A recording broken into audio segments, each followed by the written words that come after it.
A couple of the running backs and Dillard sort of noted that this past week or so you took a little more hands-on approach to the run game and blocking and what the running backs were doing.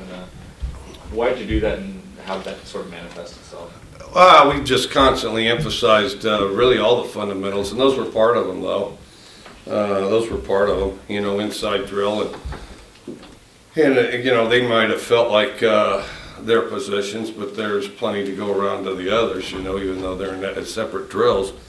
No, we put a lot of emphasis on fundamentals, and if we didn't get them right, we raised hell about it, and the biggest thing is we want quick and fast active bodies out there, and run game wise in particular, it would have to do with linemen getting out of their stances, coming off the ball fast, running their feet on contact, backs doing the same thing, and hitting the hole real hard. And I felt like for the most part we did that. Not perfectly, but we definitely improved on it, I thought. How much time, as someone who's coached a lot of O-line in the past, how much time do you spend when you're watching film and evaluating the team? Do you focus on the footage of what they were doing specifically in their drills? The O-line? Yeah.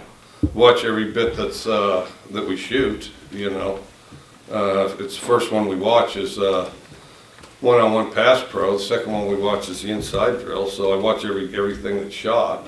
And did you see anything in particular that you wanted to correct in person, or? Yeah, I just thought we were too passive, and we needed to, this business of, somehow there's a different practice speed than a game speed. And,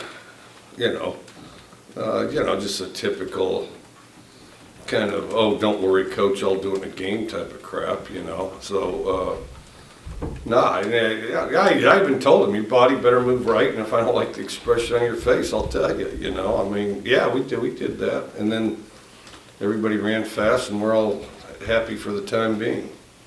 Could you sort of take us back to how you developed the stance they use and the splits, and how much tweaking was involved? I wish I could say I developed it. Some of it happened.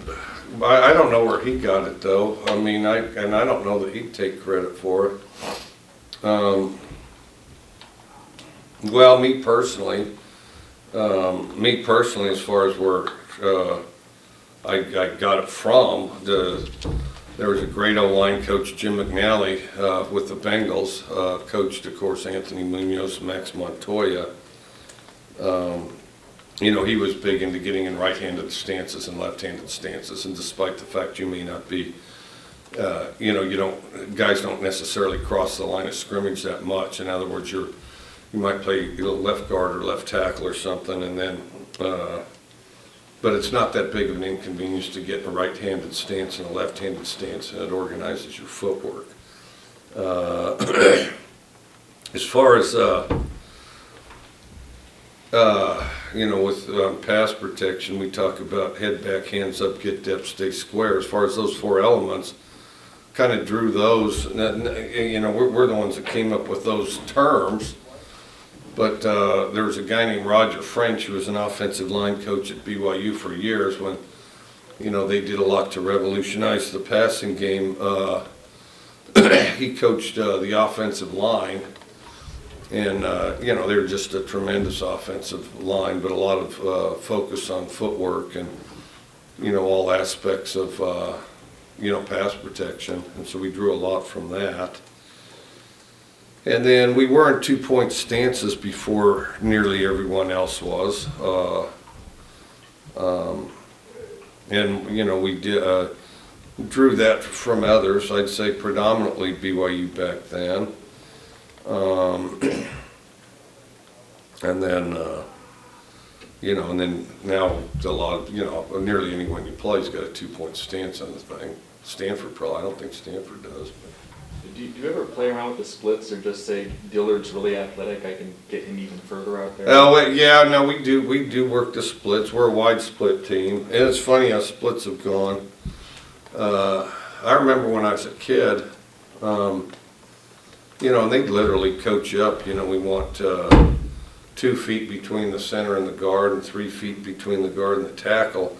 And I even had this book, and it's like, it's in paperback because I got it from the kids thing where you take your paper out money or whatever if your parents pay you to clean the yard, and you go to school, and then, you give them the money and you order the book, and then, 8 weeks later, you finally get, a handful of books, which is a tremendous surprise and all that. Always amazed me it took so long. But anyway, on the cover of the book, you can see stances, and it's on the cover, I believe it's the New York Giants and the Green Bay Packers, and they have relatively wide splits. Not as wide as ours, but pretty wide. And then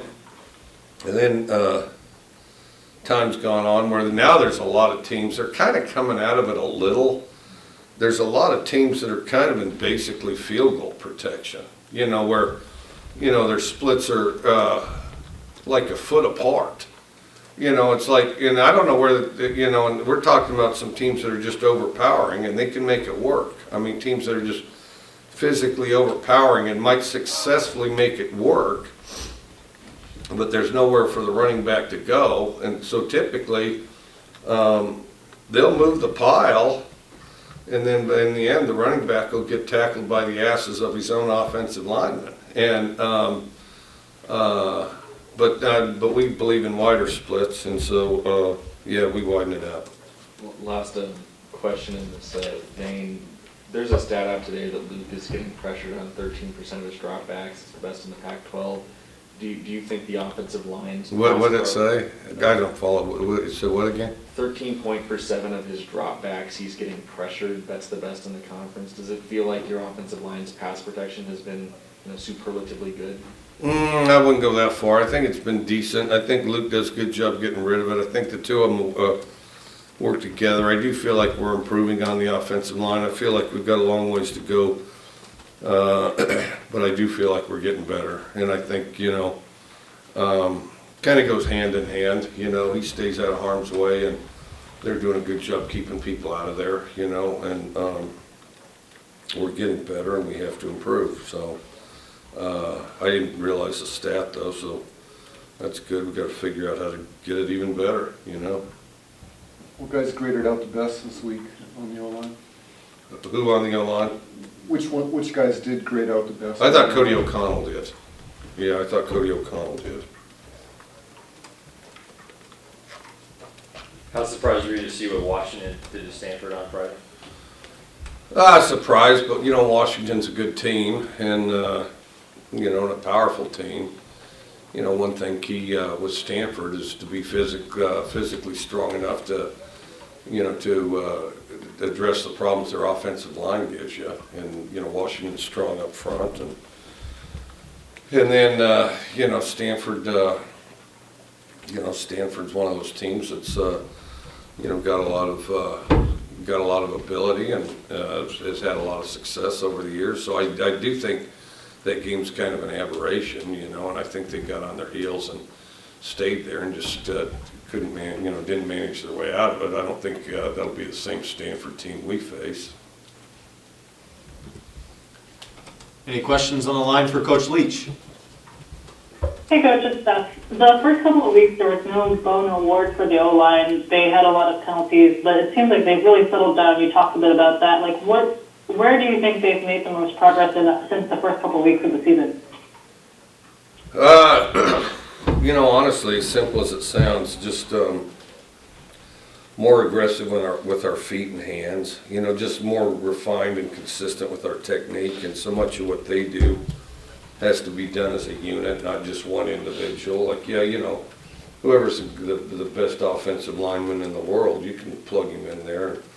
That'll help a little bit, sure, but you've got to rely on four others too, and unless they're choreographed and holding up their end, you're not going to be very good, even though you have one guy.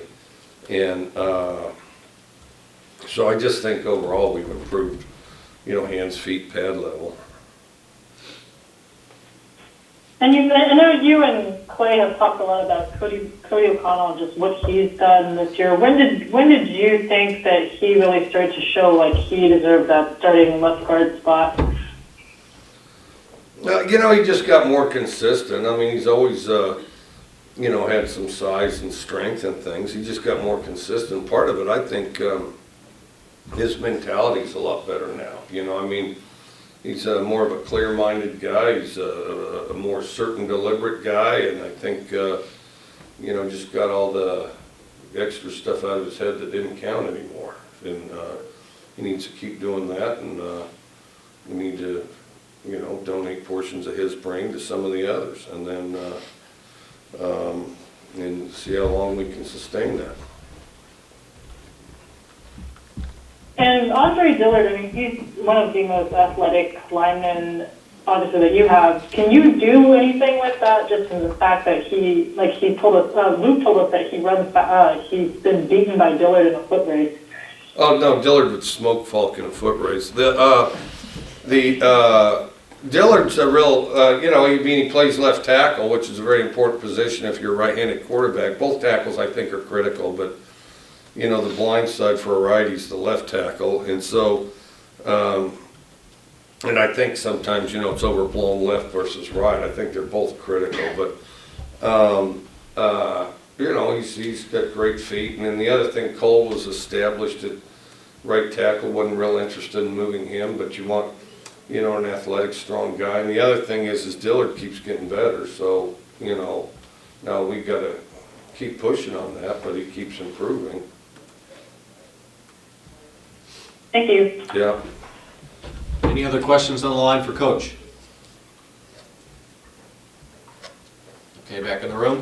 But both Dillard and O'Connell are guys that needed even more than usual sort of like body transformation once they got to college. How difficult is it to project O-linemen for those sort of projects? Well, O'Connell didn't really change at all. I mean, O'Connell was monstrous when he started. Got in better shape, got tighter. Dillard was undersized. I think Dillard was about, I'm going to say Dillard was, well, I'm trying to guess how tall. How tall is Dillard? What do we have him listed as? Which we don't lie about it, but it just depends when you ask us. We don't really change it. 6'5". Huh? 6'5". He might be 6'6". Well, anyway, so Dillard comes in. He's probably about 6'4", and he weighs probably 240 pounds. And, you know, his dad played offensive line here too. Well, anyway, so Dillard just basically eats, plays one sport, lifts, and by getting older as well as that, got bigger, you know. And then everybody wondered how big he'd get. He's probably 300 now, which is, we're pleasantly surprised with that. But we did think we could get him. You know, he'd weigh 280 and be really athletic. So now he's really athletic and he weighs 300. And, but I've always tried, you know, and then he grew a little taller too. I worry about height more than weight, especially at that position. And then you'd like to have enough offensive linemen you can marinate them for a couple of years in the weight room and that type of thing to, before you have to play them. I mean, to give you an idea, when we first got here, you know, we had 6, and then, and what do we have now, 21 or something?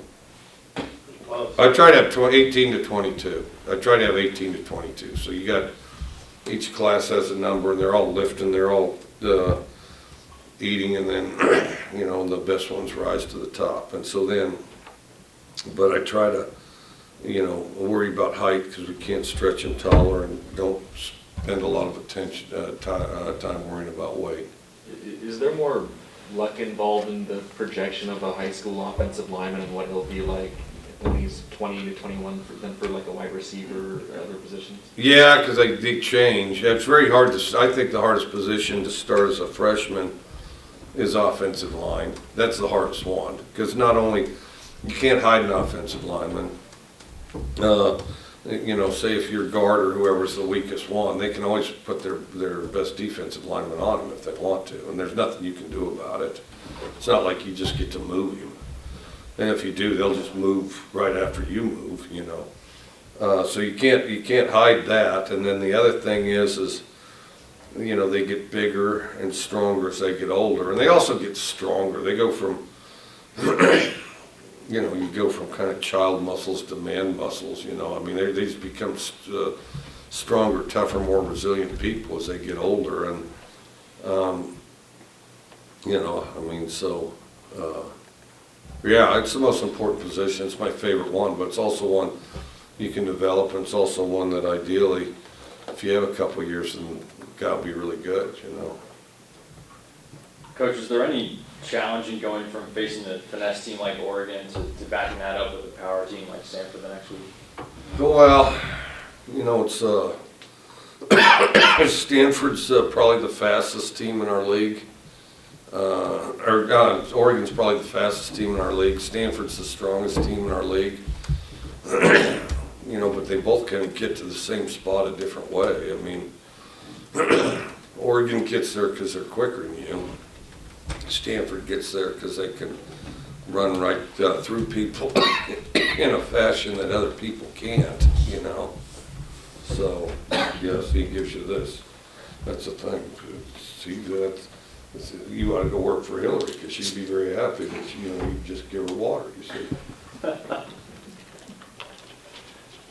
All right, so, yeah, they're very strong, very physical, and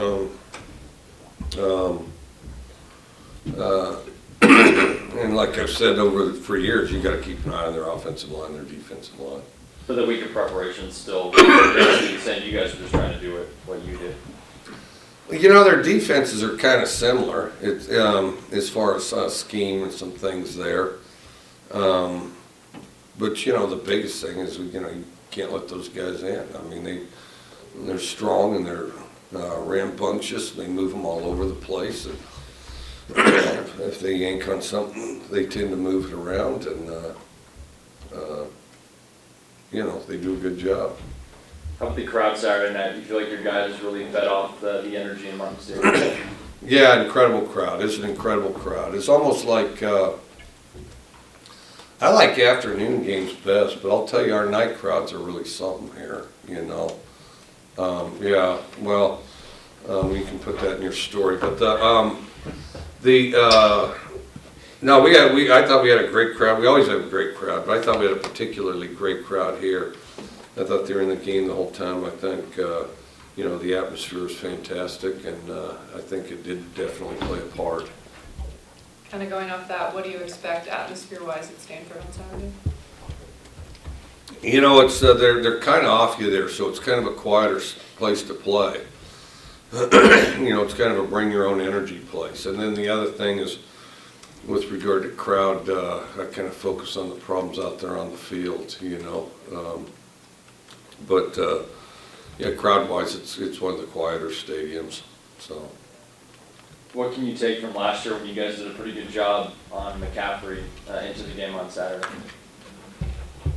well, we got to do a better job this year, and you know, we should have won last year, and that's our own fault. So we have to do everything we can to control our own destiny, you know. Do the quarterbacks they have now present the same running challenges that Hogan did last year? You know, still watching film on it. You know, Hogan was older, so you know he's got a little more certainty to him. But these guys are quality guys. I mean, they're good, talented guys. Is there any more motivation for this week in particular because of how last year's game went, or is that not factoring at all? Yeah, I mean, it shouldn't. I don't know if it does or not, but it shouldn't. I mean, if you're not 100% motivated, I mean, where's the other percentage that's not equal to 100, you know? I mean, you know, I mean, there's not degrees to games. I think, now, don't get me wrong, I think we've had a player or two that may run through their head, and then, you know, this business of more highly motivated for this than that, you better be highly motivated for Tuesday's practice. And if you're not, we're going to do everything we can to make you uncomfortable to the point that you are highly motivated, you know? And so I don't believe in that degrees of motivation. If there is, we're dealing with the wrong mentality and the wrong kind of people, and so we gotta change it or get somebody in there that has a little different motivation mentality. In a conference with so many athletes, what makes McCaffrey so good, one of the best? Not to take anything away from McCaffrey, those offensive linemen at Stanford would have a huge role in making him as good as he is. I think he's good anyway. I mean, you can see by the versatility that he's got. you know, he's a factor in kickoff and punt, or kickoff return and punt, and I mean, he catches the ball pretty well out of the backfield. Often he's running behind not just 5 but 7, sometimes 8. So, but I think, you know, they could have selected a lot of guys, but they picked him, you know. So there's some guy there. It's probably McCaffrey. All right. Mike, what did the film show on the missed field goal and some of the other special teams issues? I think a combination of things. I don't think we struck the ball well. I don't think we held it well. I think our operation time was too long, and we had a little bit of leakage, you know. But the leakage, I don't think, was the issue as much as the operation. Do you think some of that came from the fact that it kind of took the field goal team a little bit long to get out there? It's kind of a hesitation of whether you should go for it. I don't know, but there's no excuse for that either. I mean, heck, you do with extra points all the time, and that's essentially what that was, you know? Yeah. Are the field goal issues starting to affect kind of what your approach in the red zone? Or whether I'm more inclined to go for it on 4th down, which I kind of was anyway, you know? Yeah. Any questions? Stupid question of the week is 15 minutes. what is your favorite Netflix show? But I would actually like to open it up to all TV shows. Netflix show, that's tough. What are your favorite TV shows? Well, Netflix, I watch House of Cards. The first 2 seasons were incredible. The last season was a good one. There was one season in there that kind of dragged. I saw the first season of Bloodline. That was good. I haven't seen this year. Saw the first season of Narcos. That was good.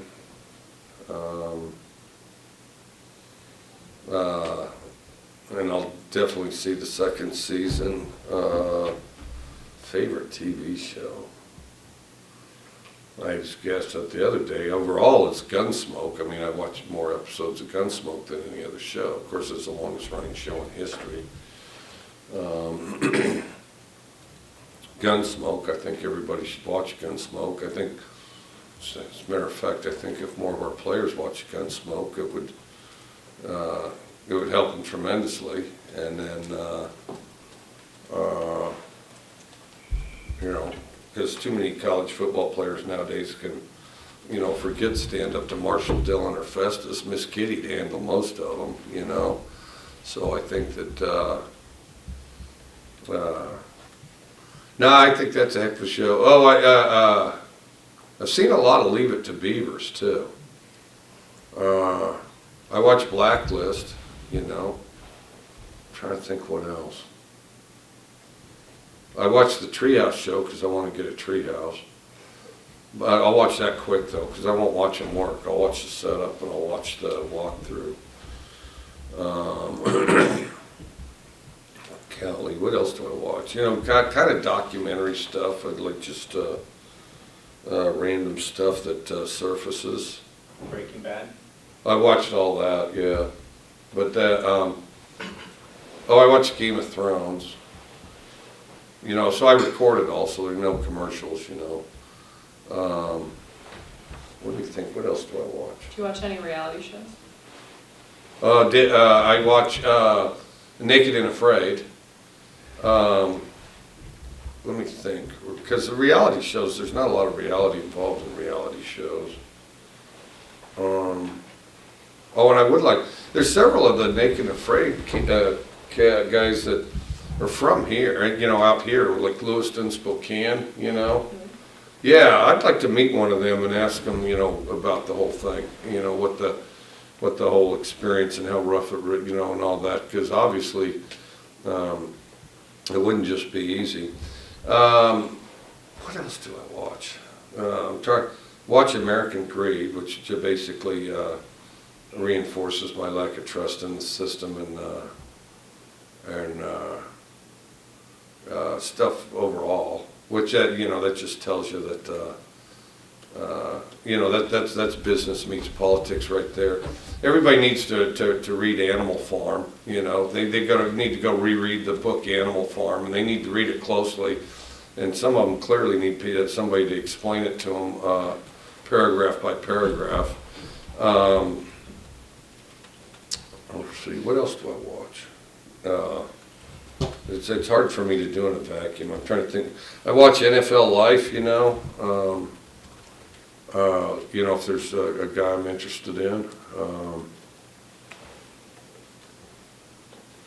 30 for 30, if I'm interested in the story. Last 30 for 30 I saw was the Christian Leitner one, which was good. Yeah, if we beefed him up, he'd be good at football.